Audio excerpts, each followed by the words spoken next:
यह सॉन्ग नाम के एक अमीर आदमी से जो बुसान के बैरन बैंक में मैनेजर के तौर पर काम करता था। ऐसी ही एक सुबह सॉन्ग काम के लिए तैयार हुआ और अपनी बेटी साशा और छोटे बेटे टॉम के साथ कहानी की शुरुआत होती है सॉन्ग नाम के एक अमीर आदमी से जो बुसान के बैरन बैंक में मैनेजर के तौर पर काम करता था। ऐसी ही एक सुबह सॉन्ग काम के लिए तैयार हुआ और अपनी बेटी साशा और छोटे बेटे टॉम के साथ घर से निकला। उसका प्लान था कि पहले दोनों को स्कूल छोड़ेगा और फिर ऑफिस चला जाएगा। लेकिन जैसे ही वो कार में बैठे तो सॉन्ग ने एक अजीब सी बदबू महसूस की, लेकिन उसने इस पर ज्यादा ध्यान नहीं दिया। अपनी बीवी को बाय बोलकर उसने गाड़ी चला दी। थोड़ी देर बाद सॉन्ग ने पास ही कहीं फोन बजते हुए सुना और अपनी बेटी से फोन उठाने को कहा, लेकिन लड़की ने कहा कि ये मेरा फोन नहीं है। तब सॉन्ग ने ग्लव कंपार्टमेंट चेक किया तो उसे वहाँ पर फोन पड़ा हुआ मिला, जिससे वो पूरी तरह हैरान हो गया। अब उसने सोचा कि शायद ये ड्राइवर का फोन होगा। जैसे ही उसने फोन उठाया तो दूसरी तरफ से एक अनजान आदमी ने कहा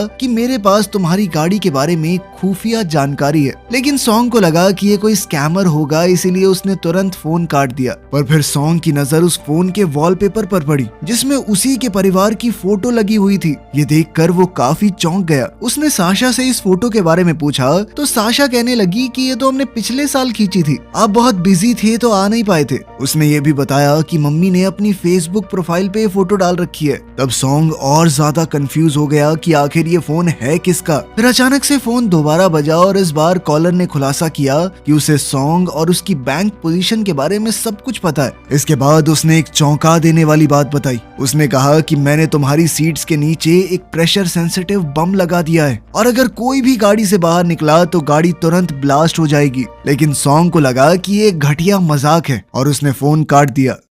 फिर थोड़ी देर बाद सॉन्ग एक गैस स्टेशन पर पहुंचा और जैसे ही वो गाड़ी से उतरने वाला था तो उसके फोन पर फिर से एक कॉल आया। इस बार कॉलर ने पूछा कि तुझे गाड़ी में कोई अजीब सी महक नहीं आई, और तब जाकर बैंकर वाकई में डर गया। उस आदमी ने खुलासा किया कि मैं बहुत समय से तुझे ट्रैक कर रहा हूँ और अगर वो गाड़ी से बाहर निकला तो उसके बच्चे कुछ ही सेकंड में मर जाएंगे, ये पक्का है। उसी वक्त पेट्रोल पंप का एक एम्प्लॉय वहां आ गया और सॉन्ग पर चिल्लाने लगा कि गाड़ी से उतर के पेट्रोल भर लेना, टाइम पास क्यों कर रहा है। पर एक डरे हुए सॉन्ग ने उसे कुछ पैसे दिए और कहा कि भाई तू ही भर देना। इसके बाद सॉन्ग गाड़ी चलाता रहा और कॉलर के कहने पर उसने अपनी सीट के नीचे हाथ डाला, जहां उसे सच में एक बम मिला, जिससे वो पूरी तरह घबरा गया। कॉलर ने बताया कि इसका डेटोनेटर मेरे पास ही है, अगर तूने पुलिस को बुलाने की कोशिश भी की तो मैं तुरंत बॉम्ब को ब्लास्ट कर दूंगा। बेचारे डरे हुए सॉन्ग ने पूछा कि तुम्हें चाहिए क्या। तब कॉलर ने डिमांड रखी कि 1.7 बिलियन वॉन यानी कि 10.5 करोड़ रुपए लगभग मेरे अकाउंट में डाल दो और साथ ही 6 करोड़ रुपए कैश भी चाहिए। सॉन्ग ने कहा कि मेरे पास इतना पैसा कहाँ है, लेकिन कॉलर ने कहा कि तू इतने बड़े बैंक का मैनेजर है, इतनी रकम जमा करना तेरे लिए मुश्किल तो नहीं होना चाहिए। थोड़ी देर बाद वो बच्चों के स्कूल के पास पहुंचे, जहां टॉम के दोस्त गाड़ी के पास आकर उससे मिलने लगे थे। पर सॉन्ग ने घबरा कर अपने बेटे को गाड़ी से बाहर ना निकलने को कहा और फिर जल्दी से बाकी बच्चों को वहां से भगा दिया। बेचारे बच्चे समझ ही नहीं पा रहे थे कि ये क्या हो रहा है। लेकिन फिर कॉल कर रहे आदमी ने सॉन्ग को मजबूर किया कि वो उन्हें सच बताए। तब सॉन्ग ने मजबूरी में बच्चों को बताया कि उनकी सीट के नीचे बम लगा हुआ है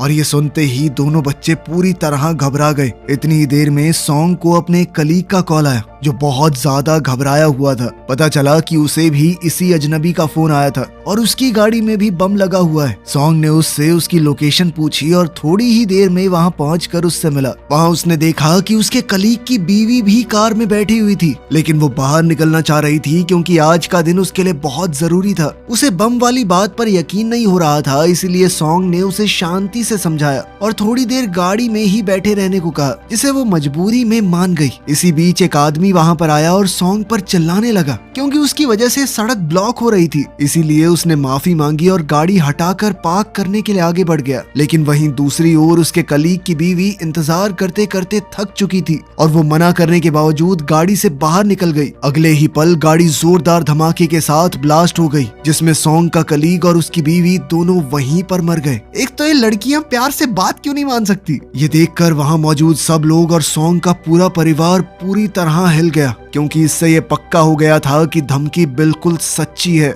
उसके बच्चे शॉक में चले गए थे और धमाके की वजह से एक लोहे का टुकड़ा टॉम की टांग में घुस गया था, जिससे खून बहने लगा। टॉम दर्द से चीख रहा था और सॉन्ग अब पूरी तरह से घबरा गया। तब कॉलर ने फिर से पैसों की डिमांड की और अपने बेटे को इस हालत में देखकर सॉन्ग मजबूरी में पैसे देने को तैयार हो गया। उसने भीख मांगी कि पहले मेरे बेटे को मुझे हॉस्पिटल ले जाने दो, लेकिन कॉलर ने कहा कि मुझे लड़का जिए या मरे कोई फर्क नहीं पड़ता। रहम करना तो दूर, उस आदमी ने डिमांड और बढ़ा दी और कहा कि सॉन्ग अपने मरे हुए कोवर्कर के हिस्से का भी पैसा देगा। ये सुनकर सॉन्ग ने बहस की कि इतनी बड़ी रकम निकालने पर बैंक को शक हो जाएगा, लेकिन इस पर कॉलर ने खुलासा किया कि मैं पहले से जानता हूँ तुम्हारे देश से बाहर वाले अकाउंट में कितना।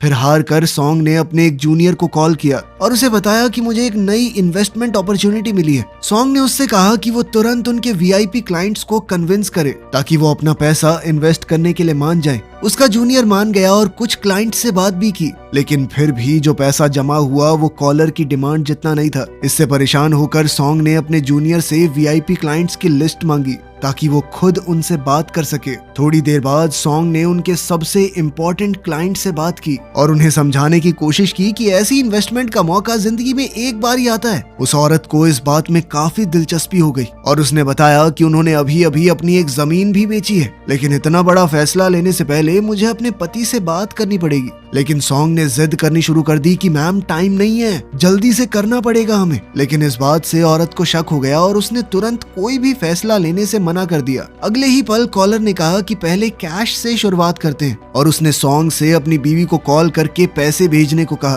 कोई और रास्ता न देखकर सॉन्ग ने तुरंत अपनी बीवी को फोन किया और उसे बैंक से सारे पैसे निकाल कर एक जगह डिलीवर करने को कहा। ये सुनकर वो पूरी तरह चौंक गई। ऊपर से उसे फोन पर अपने बेटे के रोने की आवाज भी आ रही थी जो उसे और ज्यादा डरा रही थी, लेकिन सॉन्ग ने उसे यकीन दिलाया कि सब कुछ ठीक है। ऊपर से साशा ने भी अपनी माँ से कह दिया कि हम बिल्कुल ठीक है मम्मा, ये तो ऐसे ही रो रहा है। फिर भी सॉन्ग की बीवी ने कहा कि मैं पुलिस को खबर करूंगी, लेकिन सॉन्ग ने उसे सख्ती से मना कर दिया कि ऐसा कुछ मत करना। अब परेशान होकर सॉन्ग उससे भीख मांगने लगा कि जैसा कह रहा हूँ वैसा कर दे, मान जा प्लीज। और तब जाकर उसकी बीवी मानी। उधर पुलिस स्टेशन में ऑफिसर्स पहले हुए ब्लास्ट की इन्वेस्टिगेशन कर रहे थे। वो सीसीटीवी फुटेज देख रहे थे जिसमें सॉन्ग अपने कोवर्कर से बात करता दिख रहा था और ऐसा लग रहा था कि दोनों के बीच में झगड़ा हो रहा है। फिर उन्होंने ये भी देखा कि ब्लास्ट होने से तुरंत पहले सॉन्ग वहां से हट गया, जिससे उन्हें शक हुआ कि उसे पहले से इस बारे में पता था कि ब्लास्ट होने वाला है। इस वजह से उन्हें शक हुआ कि शायद सॉन्ग ही अपराधी है और उसने किसी आपसी दुश्मनी के चलते अपने साथी को मार दिया है, जबकि फुटेज में वो कुछ कर भी नहीं रहा था।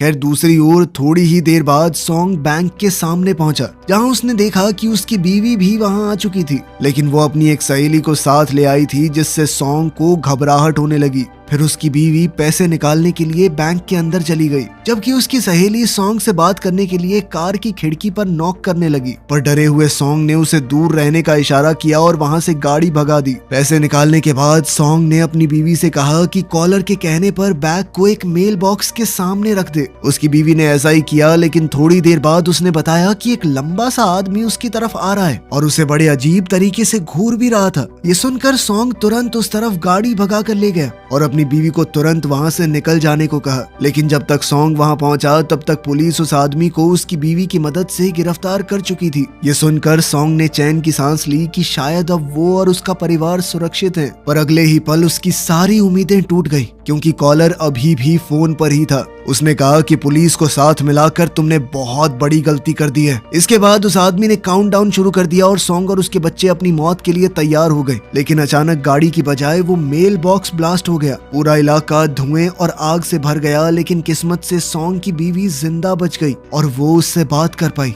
ये देखकर डरा हुआ सॉन्ग वहां से गाड़ी भगा कर निकल गया, जबकि कॉलर लगातार पैसे मांग रहा था और कह रहा था कि किसी भी कीमत पर मुझे पैसे चाहिए। उसी वक्त पुलिस ने एक और सीसीटीवी फुटेज देखी, जिसमें सॉन्ग दूसरी ब्लास्ट वाली लोकेशन पर भी मौजूद था कर रहा है और उसे ढूंढने के लिए हर तरफ पुलिस फैल गई। इधर सॉन्ग ने अपने जूनियर को फोन किया और पता चला कि वो अभी भी पूरा पैसा जमा नहीं कर पाया। गुस्से में सॉन्ग उस पर चिल्लाने लगा और फिर कॉलर को बताया कि देख भाई, मेरे पास जितना भी पैसा है मैं ट्रांसफर कर दूंगा, बस मेरे बच्चों को जाने दे। लेकिन कॉलर ने साफ कह दिया कि जब तक उसे पूरी की पूरी रकम नहीं मिलती वो कोई डील नहीं करेगा। ऊपर से उसका बेटा टॉम काफी खून बहने से अब बेहोश होने की कगार पर पहुंच चुका था। सॉन्ग ने फिर से कॉलर से भीख मांगी कि पहले उसे बेटे को हॉस्पिटल पहुंचाने दिया जाए, लेकिन उस आदमी ने फिर भी कोई दया नहीं दिखाई। थोड़ी देर बाद एक पुलिस वाला सॉन्ग के पास आया और उसे गाड़ी से बाहर आकर बात करने को कहा, लेकिन सॉन्ग ने मना कर दिया और हॉस्पिटल ढूंढने के लिए फुल स्पीड में गाड़ी भगा दी। इसके बाद पुलिस ने सख्त एक्शन लिया और उसके पीछे कई पुलिस गाड़ियां और हेलीकॉप्टर लगा दिए। एक जबरदस्त चेज के बाद पुलिस ने आखिरकार सॉन्ग को घेर लिया और अब उसके पास भागने का कोई रास्ता नहीं बचा था। एक ऑफिसर ने आकर उसे कार से बाहर निकलने को कहा। तब सॉन्ग ने मजबूरी में सच बता दिया कि सीट्स के नीचे बम लगा हुआ है। साथ ही उसने ये भी कह दिया कि अगर मुझे तुमने जाने नहीं दिया तो मेरे बच्चों के साथ ही मैं बम ब्लास्ट कर दूंगा। ये सुनकर सभी पुलिस वाले चौंक गए। थोड़ी देर में बॉम्ब स्क्वाड को बुला लिया गया और चीफ ऑफिसर्स ने स्नाइपर को ऑर्डर दिया कि जैसे ही बच्चे गाड़ी से बाहर निकले सॉन्ग को शूट कर दिया जाए। फिर एक फीमेल ऑफिसर सॉन्ग के पास आई और उसे अपने बच्चों को छोड़ने के लिए भीख मांगी, लेकिन एक बेहाल सॉन्ग ने मना कर दिया और फोन की ऑन कॉल स्क्रीन दिखाई। ऑफिसर को समझ आ गया कि मामला कितना नाजुक है, इसीलिए उसने पानी की बोतलें और एक वॉकी टॉकी दे दिया ताकि पुलिस सब कुछ सुन सके। जब पुलिस वहां से थोड़ा दूर हुई तो सॉन्ग ने वॉकी टॉकी को फोन के पास रख दिया। उसने कॉलर से बात करने की कोशिश की, लेकिन दूसरी तरफ से कोई आवाज नहीं आई। तभी उसे कॉलर का एक मैसेज मिला जिसमें लिखा था कि वॉकी टॉकी को पहले बाहर फेंक दे। मजबूर होकर सॉन्ग ने ऐसा ही किया और पुलिस वाले हैरानी से देखते रह गए। फिर सॉन्ग ने आसपास देखा और भीड़ को देखकर उसे समझ आ गया कि कॉलर इन्हीं में से कोई है। उसने गाड़ी का हॉर्न बजाया और कॉलर के फोन से भी उसी हॉर्न की आवाज आई। इससे साबित हो गया कि वो आदमी आसपास ही है। कुछ पल बाद सॉन्ग ने भीड़ में एक आदमी को फोन पर बात करते देखा, लेकिन वो बस बेबस होकर उसे देख सकता था, पुलिस को कुछ भी बता नहीं सकता। फिर कॉलर ने सॉन्ग से कहा कि अगर तुम एक आम जिंदगी जीते तो ये सब कभी नहीं होता। उसने सॉन्ग से 6 साल पहले की बातें याद करने को कहा, जब सॉन्ग बैरन बैंक में काम करता था। लेकिन इससे पहले कि वो आगे कुछ कह पाता, अचानक कॉल कट हो गई। असल में पुलिस ने पूरे इलाके के सिग्नल ब्लॉक कर दिए थे, इससे कॉलर सॉन्ग से कांटेक्ट ही नहीं कर पा रहा था। तभी एक ऑफिसर ने सॉन्ग से उसका फोन मांगा और सॉन्ग ने बड़ी चालाकी से अपना पर्सनल फोन दे दिया, ना कि वो फोन जो किडनैपर ने दिया था। इसके बाद बॉम्ब स्क्वाड ने कार की जांच की तो पता चला कि बॉम्ब सिर्फ और सिर्फ फ्रंट सीट के नीचे लगे थे, बैक सीट के नीचे नहीं। इसका मतलब बच्चे सुरक्षित थे और फिर टॉम को तुरंत मेडिकल हेल्प के लिए ले जाया जाता है। लेकिन साशा अपने पापा को अकेला छोड़ने के लिए बिल्कुल भी तैयार नहीं थी। पुलिस ने जब उसे बाहर निकालने की कोशिश की तो साशा ने दूर से ही स्नाइपर को देखा जो उसके पापा पर निशाना लगाए खड़ा था। ये देखकर उसने एक बहुत ही चौंका देने वाला फैसला लिया और वो तुरंत से फ्रंट सीट पर भाग गई, जिसका मतलब ये था कि अब वो भी कार से नहीं निकल सकती। ये देखकर सॉन्ग इमोशनल हो गया और उसने पूछा कि तुमने ऐसा क्यों किया और तुम्हें स्नाइपर के बारे में कैसे पता चला? तब साशा ने कहा कि मैं अपने पापा को ऐसे नहीं छोड़ूंगी। उधर वो फीमेल ऑफिसर पुलिस चीफ पर चिल्लाने लगी कि स्नाइपर लगाकर तुमने लड़की को डरा दिया। लेकिन चीफ कहने लगा कि असली गुनहगार सॉन्ग ही है, क्योंकि उसके फोन में किसी भी अजनबी के साथ कोई कॉल रिकॉर्ड नहीं मिला। खैर थोड़ी ही देर में सैम नाम का एक जवान लड़का आया और खुद को सॉन्ग का भाई बताकर उससे मिलने की परमिशन मांगने लगा। पुलिस को लगा कि शायद वो सॉन्ग को अपनी बेटी को छोड़ने के लिए मना लेगा, इसीलिए उसे जाने की इजाजत दे दी गई। फिर जैसे ही सैम सॉन्ग के पास पहुंचा तो एक चौंका देने वाला खुलासा किया कि वही असली कॉलर है। गुस्से से भरे सॉन्ग ने उसे तुरंत पकड़ लिया, लेकिन सैम ने धमकी दी कि मैं बॉम्ब को ट्रिगर कर दूंगा। उसने कहा कि मुझे मरने से कोई डर नहीं लगता, क्योंकि मेरे पास खोने के लिए कुछ नहीं बचा और ये मासूम लोग भी साथ में ही फटेंगे। ये सुनते ही सॉन्ग बुरी तरह घबरा गया और वादा किया कि वो सारे पैसे ला देगा, बस कम से कम उसकी बेटी को छोड़ दिया जाए। हैरानी की बात ये थी कि सैम मान गया और बम को कुछ देर के लिए डीएक्टिवेट कर दिया, जिससे साशा सुरक्षित गाड़ी से बाहर निकल गई। लेकिन अगले ही पल उसने एक और चौंका देने वाली बात बताई। असल में उसने पहले ही टाइम बॉम्ब एक्टिवेट कर दिया था, जिसमें अब सिर्फ 18 मिनट बचे थे। उसने कहा कि वो साशा को अपने साथ ले जा रहा है और अगर तब तक पैसे नहीं मिले तो लड़की का काम तमाम कर दूंगा मैं। इतना कहकर सैम लड़की को साथ लेकर वहां से निकल गया और इधर पुलिस ने भी उसे नहीं रोका, क्योंकि वो उसे सॉन्ग का भाई समझ रहे थे। उधर सॉन्ग भी अब पागलों की तरह गाड़ी भगाकर उसके पीछे निकल पड़ा। उसके पीछे अब पुलिस की कई गाड़ियां लग चुकी थी। इधर सॉन्ग की बीवी टीवी पर ये सब कुछ देखकर चौंक गई जब एक अजनबी आदमी खुद को सॉन्ग का भाई बता रहा था। उसने तुरंत पुलिस को फोन करके बताया कि वो आदमी सॉन्ग का भाई नहीं है, लेकिन तब तक बहुत बहुत देर हो चुकी थी क्योंकि सैम उनकी नजरों से गायब हो चुका था। थोड़ी देर बाद सॉन्ग ने अपने एक बॉस को कॉल किया और उसे जिंदगी मौत का सवाल बताकर कुछ पैसे उधार मांगे, लेकिन उस आदमी ने साफ मना कर दिया। उसने कहा कि सॉन्ग ने क्लाइंट से बिना परमिशन लिए बहुत सारा पैसा पहले ही ले लिया है, इसलिए बैंक उस पर फ्रॉड का केस करेगा। ये सुनकर सॉन्ग पूरी तरह टूट चुका था। आखिरी उम्मीद के तौर पर उसने अपनी बीवी को कॉल किया और सारे अकाउंट से पैसे ट्रांसफर करके कॉलर को भेजने को कहा। फिर सैम ने सॉन्ग को कॉल करके समुद्री जहाजों के एक डॉक पर आने को कहा। ये जगह देखकर सॉन्ग को 6 साल पहले के अपने गुनाह याद आ गए। फिर हम देखते हैं कि असल में 6 साल पहले सॉन्ग बैरन बैंक में एक आम एम्प्लॉय था। उस वक्त बैंक ने केमिकल फैक्ट्री के वर्कर्स को झूठी और चालाक मार्केटिंग के जरिए इन्वेस्ट करने के लिए फंसा लिया था, और जब मार्केट अचानक से क्रैश हुआ तो उन लोगों की सारी जिंदगी की कमाई डूब गई। इन इन्वेस्टर्स में से एक गरीब प्रेग्नेंट औरत भी थी जिसने अपनी पूरी जमा पूंजी लगा दी थी, लेकिन मदद करने की बजाय सॉन्ग ने सारे सबूत मिटा दिए और बैंक के फ्रॉड को छुपा दिया। इस घिनौने काम के बदले उसके बॉसेस ने उसे प्रमोशन देकर ब्रांच मैनेजर बना दिया। वो बेचारी प्रेग्नेंट औरत सॉन्ग के पास आई और रो रो कर उससे कम से कम अपने हक का पैसा वापस निकालने का तरीका पूछने लगी, लेकिन लालच में अंधे सॉन्ग ने उसे नजरअंदाज कर दिया। अब खुलासा होता है कि वो प्रेग्नेंट औरत सैम की बीवी थी और आज सैम अपने परिवार का बदला लेने आया था।